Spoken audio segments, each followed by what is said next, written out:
Hello and welcome to another edition of the Hispanic Patriot, broadcast to you from a undisclosed location in a secret bunker deep behind enemy lines here in the great state of Colorado. Tonight we have a friend from the red state of Texas. My good friend George Rodriguez is gonna El Conservador. He will join us, or he is joining us. You see him there on the screen. Good friend. So we'll be tag teaming this thing tonight.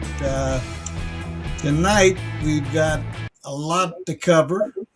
We've got the road to November, election integrity, Colorado's political future, and America's direction. Uh, and that's a lot. We probably need 3 or 4 hours for that. But anyway, welcome, and we've got a lot to unfold for you tonight, and we welcome you to the show. Whether you're watching live or recorded, we appreciate your attendance and your support. As always, remember to smash that like button and subscribe to the channel. It helps us get our message out to more people. So we are tonight, as we have been for a while. America is at a defining political moment, and we're coming up in probably one of the most important midterm elections, if not the most important, because of, as you know, President Trump is under fire from the left, and now it's not just the radical left. We're talking communists and socialists, and they're coming out of the woodwork to try to derail President Trump's administration. So it's going to be a battle this November. The key issues right now, of course, are border security, inflation, spending, election integrity, public safety, education, energy, and a whole lot of other topics.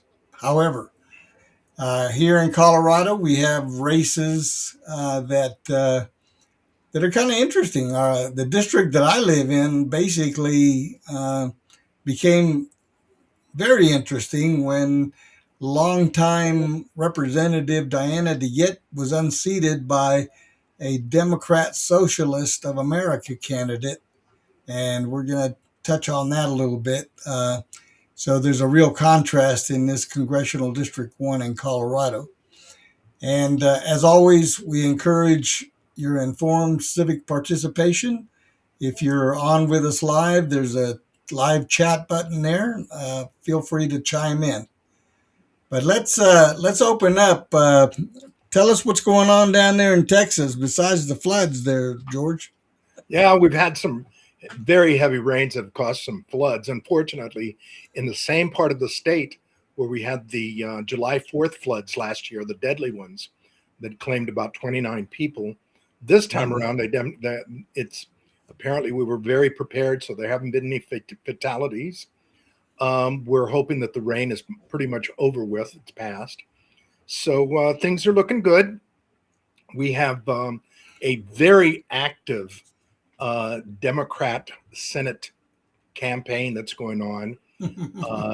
We have this gentleman, this Democrat, Tallarico, James Tallarico, who has made some really outrageous comments like that God is binary, God does not have a gender. He's also said that that we should have a welcome mat at the border. He's made comments that he is a Christian, but he doesn't like Christianity. I mean, it is really, really wild what he has said. I told somebody the other day. Most recently, he's made the comment about that he does not believe in the Second Amendment, and so that came out of nowhere. I'm not sure exactly what he really intended to make that comment about, but he's made that comment, and again, like a lot of folks, they are blaming. He is blaming guns for the crime rather than Yeah. telling people, to behave. No, it's the gun's fault. Well, Um, I so told it's somebody I told somebody the other day he's making Beto look like a moderate. he is. I mean, the thing is that he has his hands full with his own party because you have Jasmine Crockett, the congresswoman who is Yeah. on her way out, Yep. who ran against him in the Democrat primaries, and Mhm. she is convinced that she lost because of racism, not because of Of her course. wild-eyed comments. But she has been making the comment over and over again that blacks are not going to support uh, uh, Tellerico in the Democratic election and the Democrat ticket. And um, she's really hurting them. It would be nice if somebody probably just gave her some money and told her to move to California, but she is really, really making it difficult for them. It's going to be difficult enough. So Uh, what are they going to do? very, very Sit out? interesting. Pardon? They're going to sit out? Yeah. Well, he's also on a tour this week or last week. He was on a tour of the border. He is trying to drum up Hispanic support, Yeah. and he was down there and he stood at the Rio Grande and he made the comment that a border wall would hurt tourism. Now, I'm not sure what tourism he's talking about, I saw that. Yeah. but maybe the cartel tourism that we have Yep. seen. But he made that comment. He is. It's if it wasn't serious, it'd be laughable. So that's the main thing that's going on right now down here. Well, I mean, I don't have any evidence, but it wouldn't surprise me if he's getting money from the cartel to run in Texas.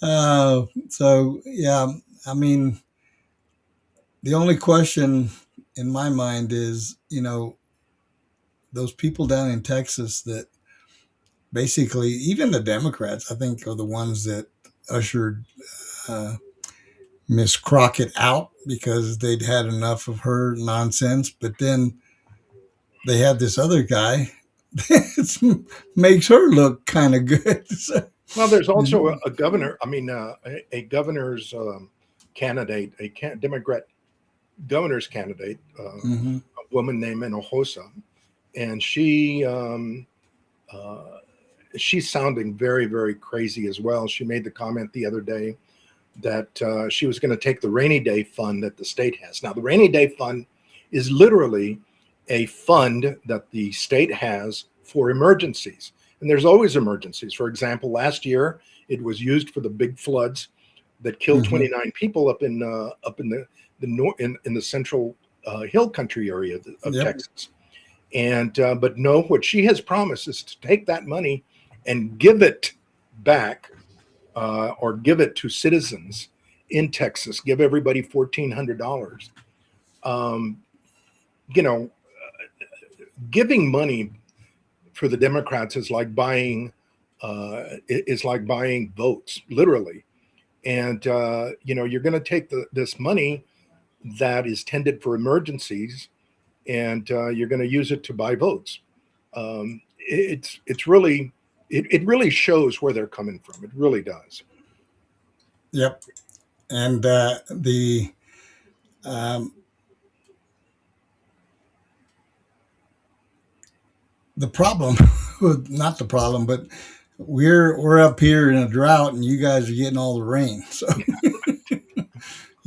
we could use send some And of it our when we way. get into the hurricane season, we might get some more. So Yeah, absolutely. So tonight, the president is going to be delivering a nationally televised speech. I'm wondering, are the three leftist networks going to cover it? Or we'll see. But let's look in a little bit on what they've got lined up because um, I think it's going to be an interesting speech. I've read all the social media stuff going on, and of course they're bashing him.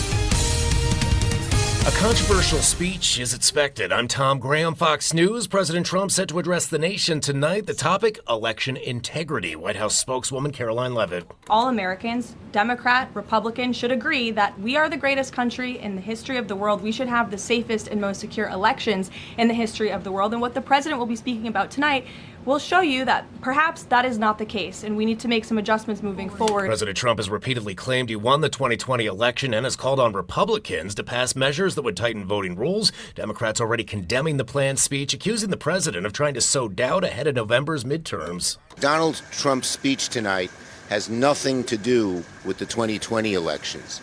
It has everything to do with the 2026 elections. He's scared to death that he will lose in 2026. And so he's trying to change the subject. Senate Minority Leader Chuck Schumer, meantime, a longtime aide to President. Yeah, that's what it is, Mr. Schumer.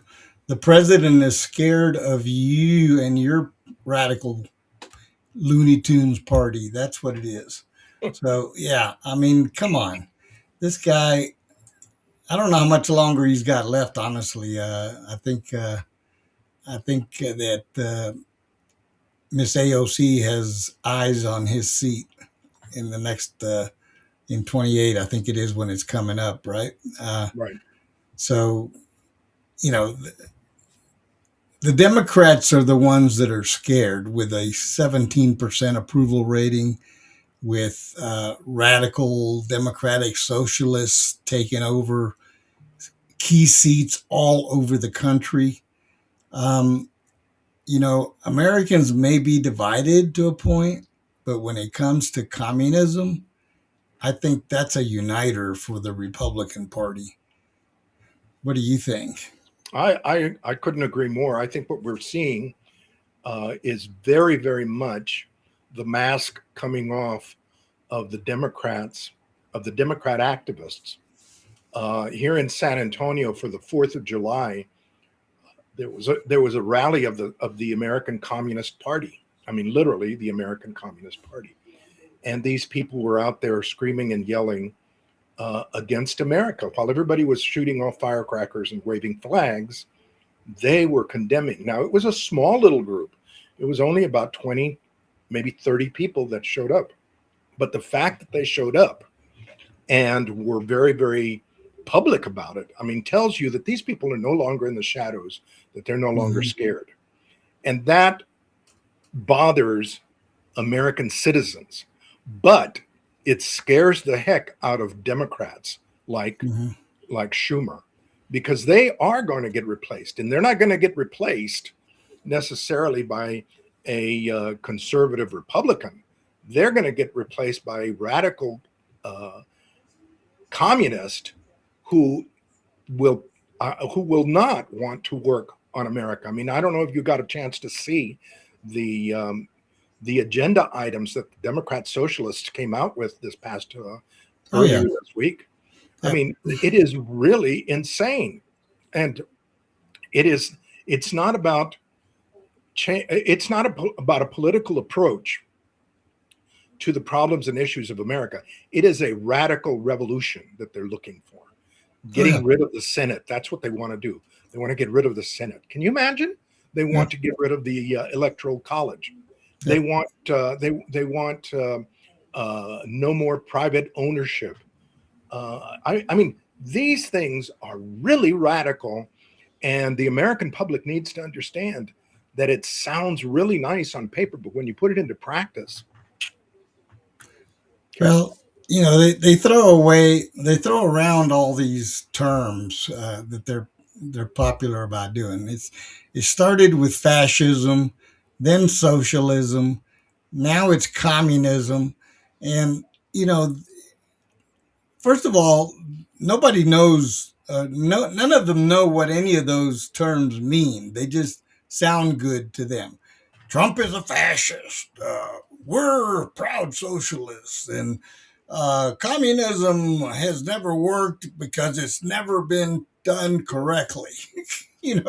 This nonsense that these people that are just indoctrinated. These are just products of the American indoctrination factories, aka American universities. The universities have been taken over by radicals, and they've got firm control of all the top universities. So if you send your kid to one of these universities, you better have them grounded like I don't know what. They better be firmly grounded in their values and in their American pride, because they are going to be attacked and they're going to be co-opted and tried. People are going to try to brainwash them, and even to the point of shaming them into going with their philosophies. And they're going to hear professors, not just students, but professors speaking in those classrooms, telling them how bad America is, and how things need to change and it's time, and that the old guards are dying off, and I was having a conversation with one of those types on social media today, and he said, I can't wait for you guys to die so we can take over. And my response to him was, well, the dirty little secret is we have raised a nation of young patriots that are ready and waiting to basically defend this country. So if you think you're just going to walk in when I or others my age pass away, you got another thing coming, because they're ready and able to defend this country, and we've seen it in our military. Thank you, President Trump and Secretary Hegseth, for cleaning up the military and ridding it of all these radicals that were infiltrated in there by Biden and others. And so, this notion that we're going all of a sudden going to be taken over within by communists without a fight, I'm sorry, but that's not going to happen. There will be a fight. And what I told the guy, I said, guess who has all the arms? Yeah. And who knows how to use them? And who knows how to use them? Okay. Exactly. So, but that's the radical agenda. I mean, like you said, they're not even hiding it anymore. And incredibly, the left-wing media is riding right along with them, and they're promoting and they're trying to downplay the concern from conservatives about people like the DSA and all these others that are winning races. They're doing it with dark money, number one. Yeah. Number two, they're doing it with very low turnouts. Here in Denver, in Congressional District 1, they actually won that primary with around 17% of the vote. Okay? So that tells you there's apathy on the voters. That has to change, and that has to be addressed forcefully, because when Americans sit back and don't vote, they're basically saying, come and take it because we don't care. And so that's something that's going to have to be addressed forcefully. But I was looking at these terminologies because I was watching a video where they were talking about the differences of fascism, socialism, communism, and how people throw around those terms and don't know. So I came across this little video from Dennis Prager, whom I really like, and I'm going to play a little bit of it. And it kind of he breaks it down pretty simply. He has a way of communicating his ideas. So the words are thrown around. That is largely true. And they've taken on a life of their own. I'll tell you what they really mean, and I'll tell you what they mean in usage. Not the same thing. So let's see. Fascist, socialist, communist. Okay. So fascist is what left-wingers use to describe everyone who's anti-left. This has been true, by the way, I'm not kidding about that. My field of study in graduate school at Columbia, of all places, was the left, was communism. I studied Russian in order to be able to read Soviet communist papers. I visited communist countries repeatedly. And the first to do this was Stalin, the monster, tens of millions of people slaughtered, countries enslaved. If a human could be a monster, he was a monster. He came to power. Let's see, Lenin died in 1924, if I'm not mistaken. So he came to power by about 1928. And he battled for power in the Soviet Union with Kamenev, Zinoviev, Bukharin, and Trotsky. Those right. So there were 4 rivals plus Stalin. And Trotsky, who was the founder of the Red Army and the Communist Party with Lenin, fled the Soviet Union. And he fled to Mexico, where Stalin sent some goons to kill him with an ice pick, and they did kill him with an ice pick. Stalin introduced the idea that if you oppose the left, you're a fascist. Basically, if you oppose me, the leading leftist, you're a fascist. So fascist became the term that anyone anti-left was called to the American elections at this day, or even in Europe. Not just leftists, the liberals even do that. And I draw a distinction between liberal and left. But they frequently will say that the anti-leftists are fascists. What is a fascist? Fascist is essentially ultra-nationalist, anti-democratic, authoritarian regime, okay? So Italy had it. They used the term first. Fascism comes from an Italian word. Mussolini was the obvious example. Hitler was a fascist, but Hitler was really a Nazi. Nazism was a more severe form because Nazism introduced what is not necessarily part of fascism, racism. Nazism was race-based fascism, whereas for Mussolini, fascism was just fascism.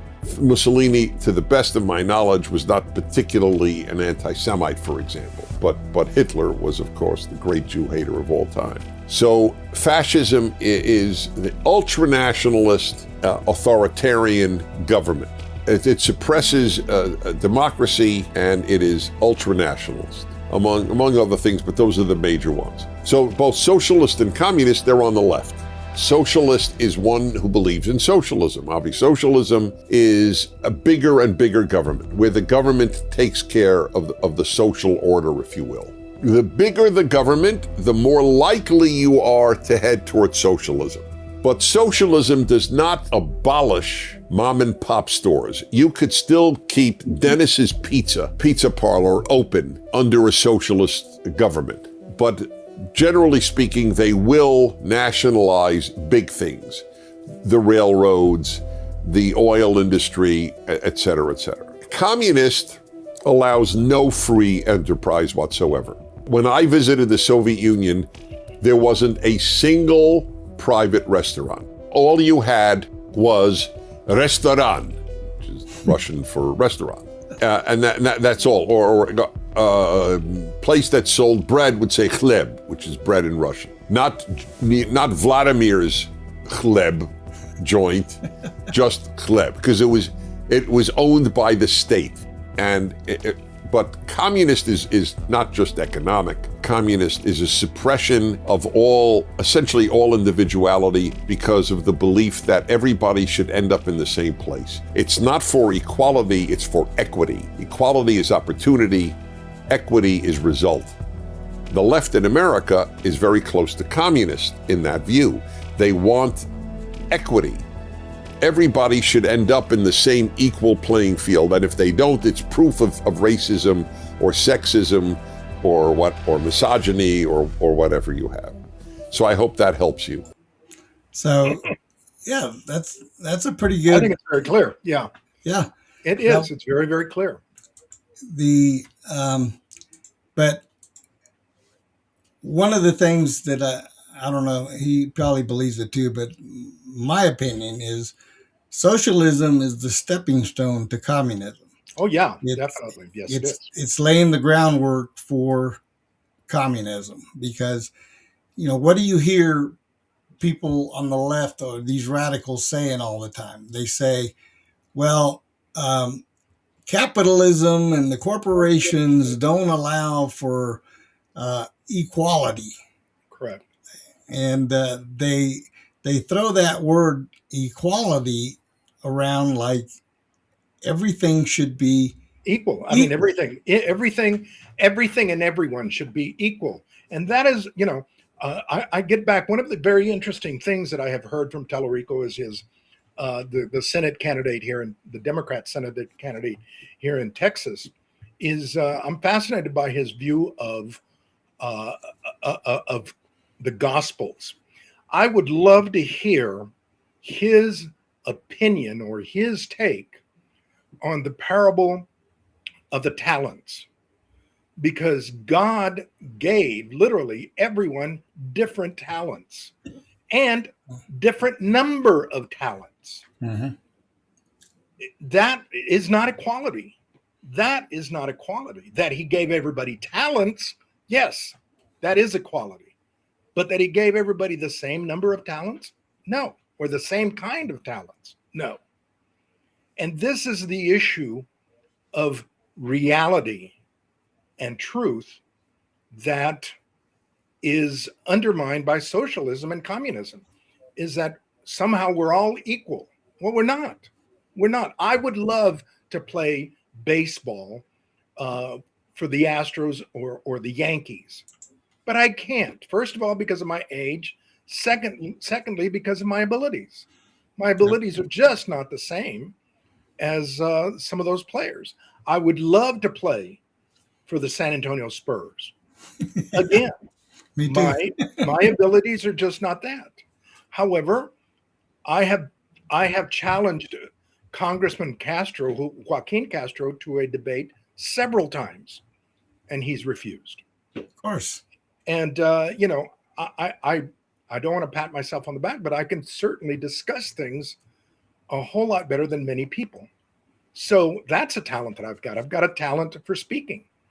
Mm-hmm. These are the things that cannot, that when you're talking about socialism and communism, these are the things that create a failure and frustration of that system. Because what the government then ends up doing is crippling those that have talents or more talents, or the talents that they don't want. Yeah. Well, the thing that always stops them in their tracks, when they start talking about the evil corporations, the first question I ask them is, okay, tell me which of the things, the items, the products, whatever, the things that you enjoy on a daily basis, which of those would you be willing to give up first?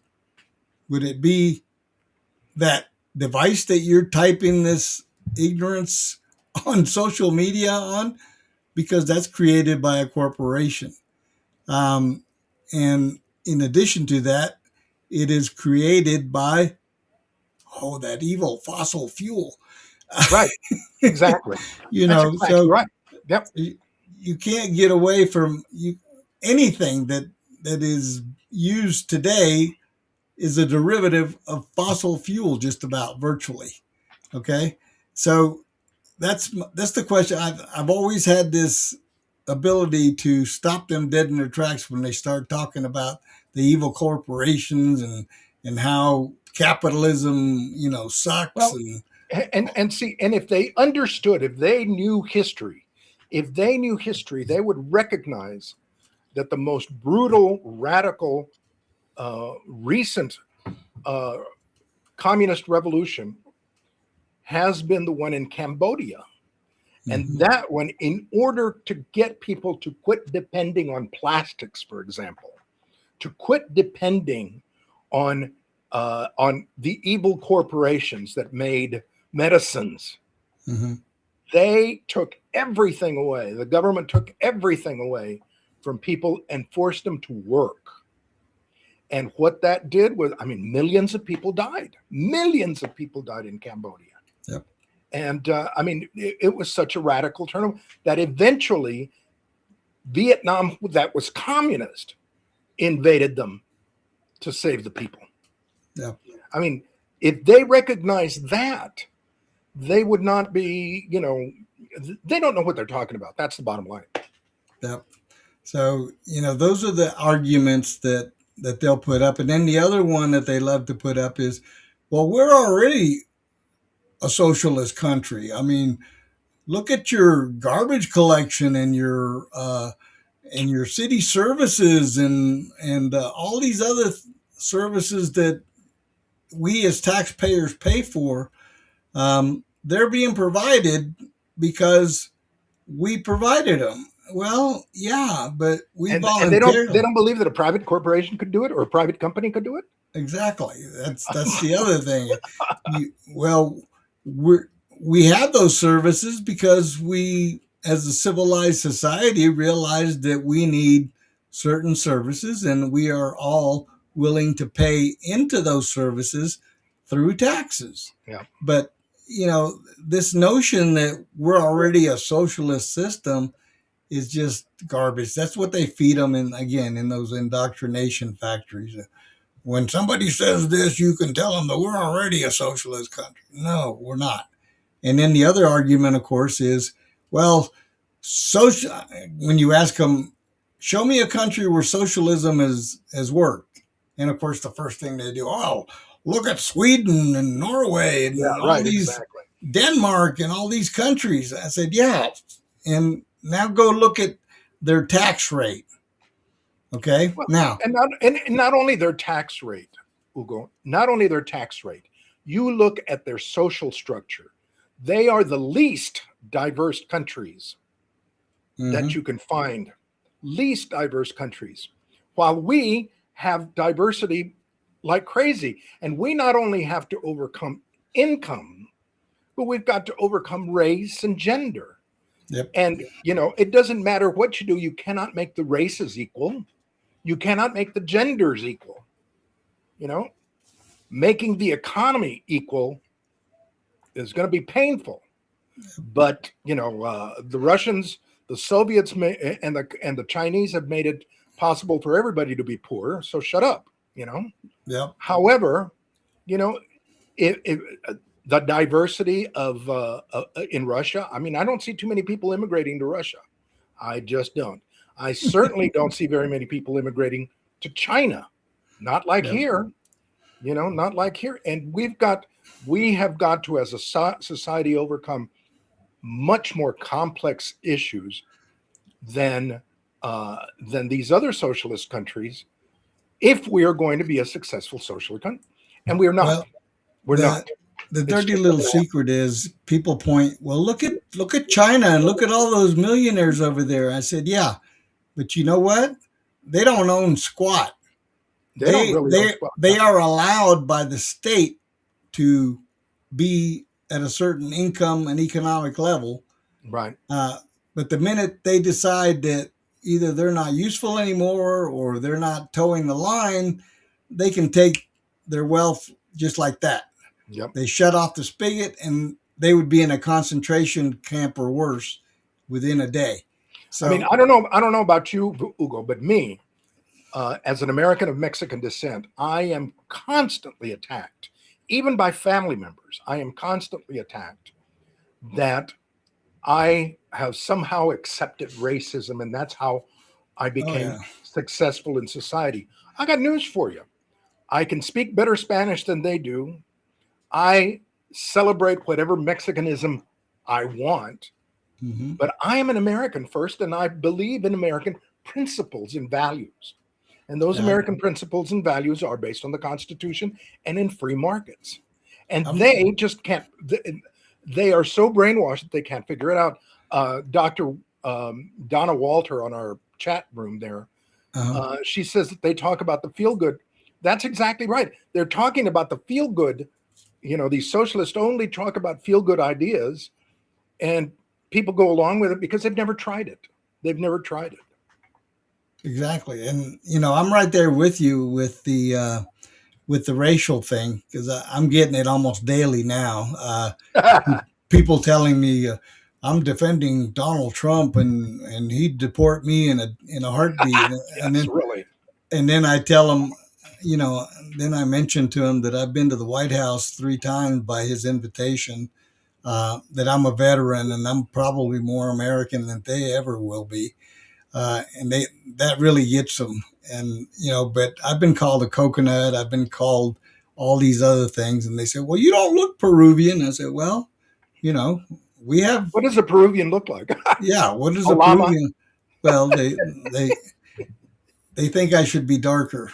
An alpaca or something like that? I don't know. But these people, you know, that want to argue in favor of socialism and communism, they have no clue. They have no clue. And all they can do is they start with first the race, and second they start with my age, and they say, "Well, you're just a has been, an old timer, and your days are numbered. You're gone. Blah blah blah, and we're going to take over." And I say, "Well, you know, I have 2 sons that are probably your age, and guess what? They're both conservative, and they're not going to stand by and let people like you take over. They've been raised right, and they're not going to just roll over for people like you who want to destroy this country." Um, I don't care what anybody says about, you know, capitalism. They can't find or show me a different or better economic system than capitalism that allows anybody to come here. I know stories of people who came to this country with $100 in their pocket. I was just reading about a guy from Greece in New York. He came here with $150 in his pocket, and guess what? He's the king of grocery in New York, and he's a billionaire. He had 75 stores, and he's closed over 50 of them since Mandami. Okay. Wow. Because he doesn't have to kowtow to the radicals like that. He says, you want to take this stuff, you want your system and build these government operated grocery stores, be my guest. I don't have to do it. And so he's divested himself of over 50 of his 75 stores. And he's already told, I saw him on Fox News. He said, he says he's looking for a place to move to. He's not staying in New York. And he can move to Texas. But where, you know, this is the thing that people don't understand. There is virtually no other country in the world that you can go move to with virtually nothing and build yourself a dynasty like that through hard work. It didn't happen overnight, but he started with one small store and he built an empire. It's called hard work. It's called hard work and looking freedom. for the market. Yeah, freedom. An opportunity. Economic freedom. Exactly. And the opportunity that he was granted here. That's the thing, is people don't understand that if government would just get out of the way, there would be more successful stories like that. But because overregulation has crippled small business, it's made it harder for people to get ahead. And so, you know, not everybody is meant to be an entrepreneur, but at the same time, if you go to college and you study some useless, you know, you get some useless degree and then complain when you come out because you have this. There's lots of them that do that. Lots of them that do that. You have this high debt, you know, student debt, and you can't get a job because you started, I don't know, underwater basket weaving, whatever. You know, this is the mentality of these people. And then they think, well, you know, I should be bailed out because I made stupid decisions. You know, yeah, exactly. They don't understand the concept. You know, and they carry that to the extreme where they release, they repeatedly release people that commit crimes because they're going to change. They're going to change. You show them love. And these repeat offenders, these, you know, career criminals, they continue to cause us problems. And, you know, it's just that mentality that somehow you just let things work themselves out. Well, you can't. And you certainly Absolutely. can't get the government to fix it. The government never fixes anything. Yep. But that's the mentality that these young people come to the table with, and They have no experience. that's That's what all I we're can say. fighting They against. have no experience. That's why they go on and on and on about how great So things are. I wanted to segue into the SAVE Act because it kind of ties in with what's Oh going yeah, on. All these people that oppose the SAVE Act are basically people who want illegals to vote. to cheat. And, and allow Democrats to cheat. And the Democrats are, you know, the loudest opponents because they know if we take away that golden goose of illegal votes, they're going to win a whole lot less races, if any at all. Yep. So this is the thing. I was just talking to somebody today about this, and honestly, I've read the SAVE Act. Personally, I don't think it goes far enough. Okay, because here's what my uh, idea would be. My idea is for a national photo voter ID card, okay, where you go in, you prove your citizenship one time, and you're issued a national ID card that allows you to vote anywhere in the nation, provided residency, of course, and making sure that you're not voting more than once. But it would have an identification number, and with the reciprocal apparatus, would ensure instantly if somebody was trying to vote, say they from Colorado and then they went over to another state and tried to vote, the system would flag them in a heartbeat and say, no, sorry, you can't vote here, you voted in Colorado. And we have the technology for that. That would stop all this nonsense. So I'm not liking the intricacies of the SAVE Act in the sense that they want people to produce their birth certificate or a passport and use that as ID or whatever. No, get yourself a national voter ID card like they have in my third world country of Peru, where you go in and you get a national ID card one time. It never expires. You don't have to renew it. And it's got your picture, it's got your data on it, and it's got an identification number on it. And on election day, you go to the polls, you show your voter ID card, and you get to vote. And it's done. It's simple, it's clean, and everybody would be able to vote. This nonsense that they put out about, oh, it's going to disenfranchise minorities or married women or this other. Give me a break. No, it won't. It won't. It's a national or it's a voter ID package designed to keep illegals from voting. Yet we've got so many people screaming. And what's interesting is the polls are overwhelmingly in favor of the SAVE Act, even among Democrats and independents. It's above 80%. So when you've got that kind of consensus for people to sit there and try to purport that somehow there's a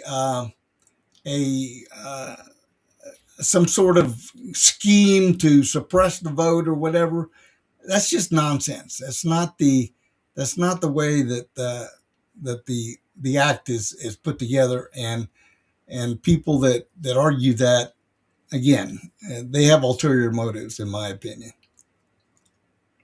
Well, So, the opposition against a national ID card has always been there. In fact, one of our listeners right now is voicing her opinion about a national ID card. I think that we already have a national ID card called Social Security number.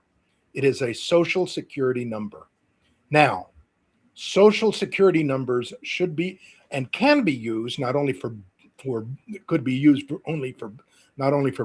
to verify your residency, to verify your existence, that you're alive, because there's a lot of dead people that are voting. I don't know if you've noticed. yep. There are a lot of dead people that vote, but also as far as benefits.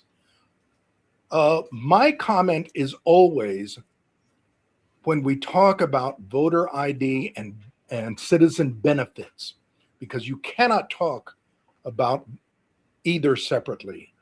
Being a citizen of the United States requires you, or not requires you, but you should vote, as well as receive benefits, privileges.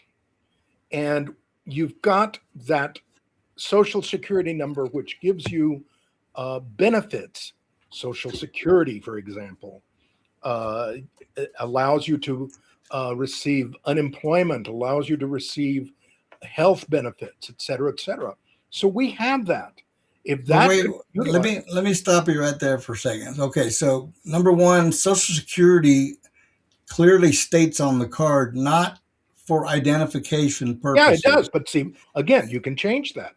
Okay, but if you did that, you'd have to include some sort of Picture. photo.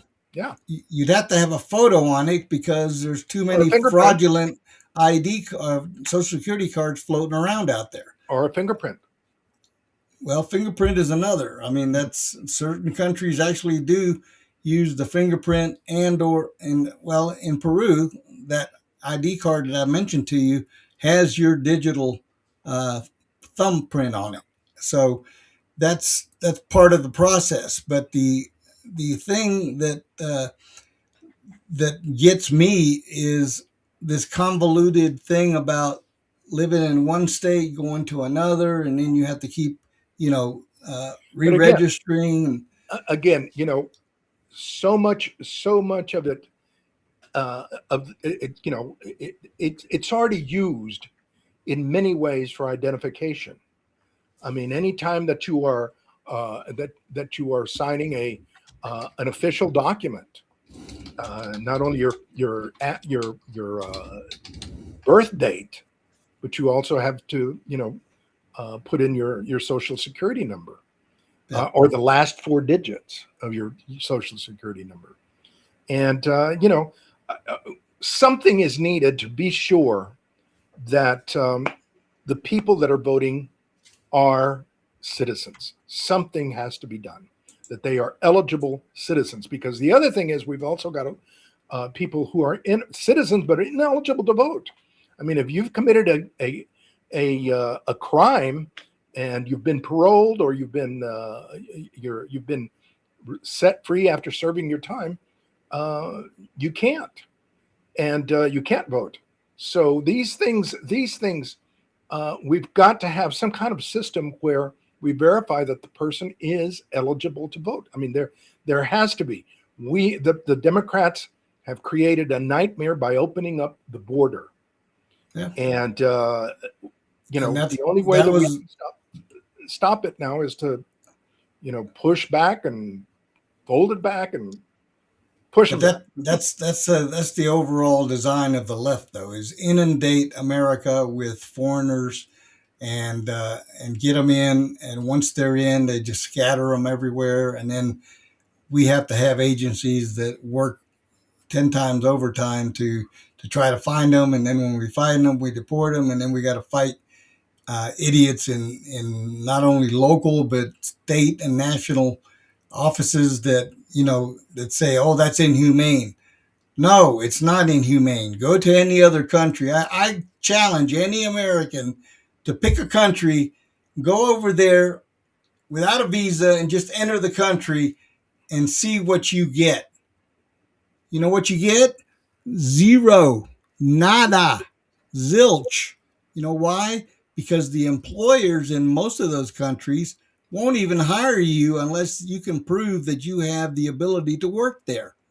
So there are many things that are ancillary to this immigration problem. But I tell you what, if tomorrow I was king for a day, the first thing I would do is I would declare that any employer that hires a non-citizen or a non-eligible worker would be fined and jailed. I guarantee you the jobs would dry up overnight because there's no consequence right now. And so they will, there's unscrupulous people that will exploit these people that Well, are coming here. that's the other thing. That's the other thing. There is really no punishment for somebody. I mean, occasionally they will catch somebody voting illegally. Yeah. But there's really no broad punishment either for the person who voted illegally or for the voting poll workers that allowed it. Yep.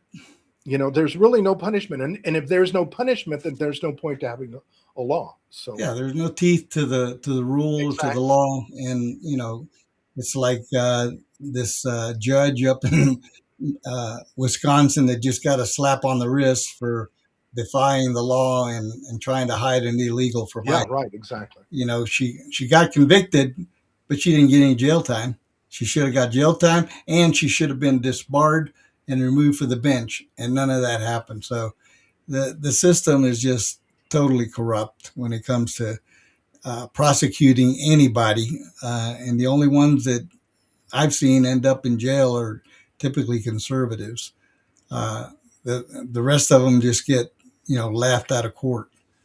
So anyway, that's a long topic, but I just wanted to mention that I don't think that the SAVE Act goes far enough. There has to be a way to where unfortunately, I think that it's not going to go anywhere. I really don't. I mean, we're discussing it and we're arguing particulars beyond the SAVE Act. It's the SAVE Act that we've got right now. I just don't think it's going to happen, and I think that we are.